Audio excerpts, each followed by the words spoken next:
What's John Kerry doing in Mexico? He certainly hasn't been representing the interest of green energy investors.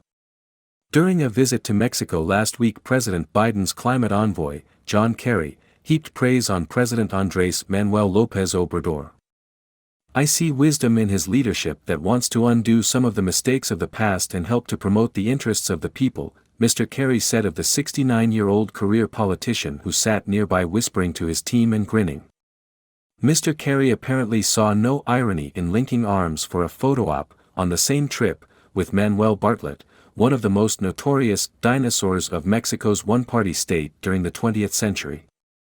Mr. Bartlett is now the director of the state-owned Federal Electricity Commission, or CFE, which is at the center of a dispute with American renewable energy investors.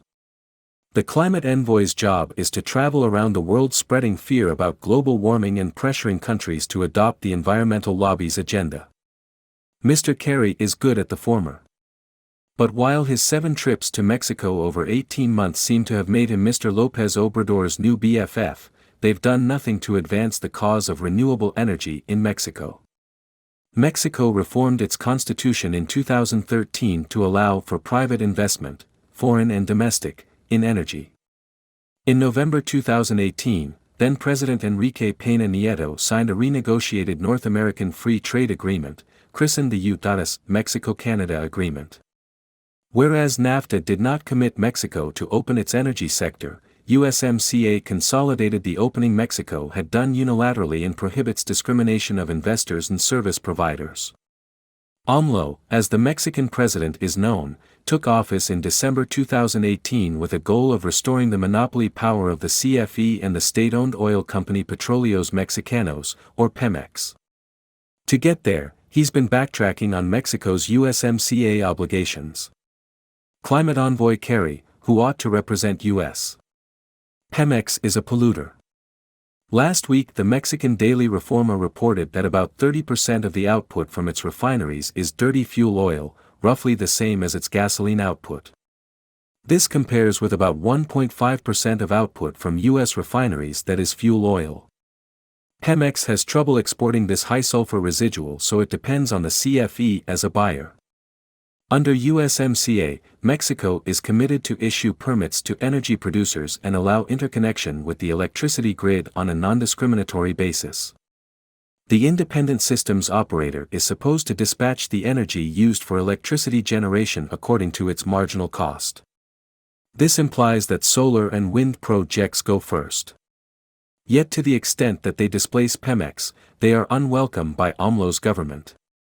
Operating renewable projects now face different levels of generation restrictions, and other projects have yet to be given permits to operate. As Oregon Senator Ron Wyden told U.S. Trade Representative Katherine Tai when she testified on Capitol Hill last week, Mexico is flouting its USMCA obligations by shutting out our renewable energy providers. The U.S. and Canada have been in consultations with Mexico since last year over its discrimination against private energy investors, including in oil, natural gas, gasoline and renewables. In its July request for talks, the USTR pointed to Mexico's inaction, delays, denials, and revocations of private companies' abilities to operate in Mexico's energy sector. 8 months later there's been no progress. To give himself cover for his economic nationalism, AMLO has now pivoted to building his own wind and solar farms. In February he said that 4 CFE-owned wind projects will be financed by the U.S. I asked the State Department if this was true. A State Department spokesperson told me that the U.S. plans to catalyze and incentivize investments in renewable energy and mobilize climate finance to assist with these efforts. That sounds like yes, which is strange given that under a new electricity law, which AMLO pushed, energy produced by the CFE will enjoy preference in the dispatch queue regardless of how it's generated. The law has been challenged and Mexico's federal court has issued a stay pending a Supreme Court ruling. But if it goes into effect, U.S. financing of CFE projects will help Mexico displace American investors in favor of a state-owned monopoly. Will the U.S. aid be deployed intelligently? Doubtful. The government has already overbuilt solar supply in the remote Sonoran Desert, while the dream of a better grid, which is arguably a natural monopoly in the job of the state, remains elusive. Green energy has advanced, but it's still an intermittent supply. To make it work requires more private capital in things like battery technology and creative thinking about how to structure future cost-sharing contracts with reliable producers. But AMLO's attempt to nullify the ground rules under which private green capital has entered Mexico only drives new investment and innovation away. Note to Mr. Kerry.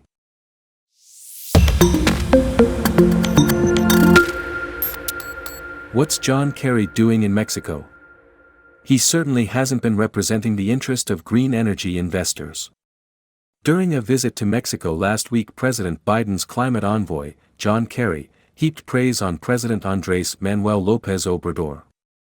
"I see wisdom in his leadership that wants to undo some of the mistakes of the past and help to promote the interests of the people," Mr. Kerry said of the 69-year-old career politician who sat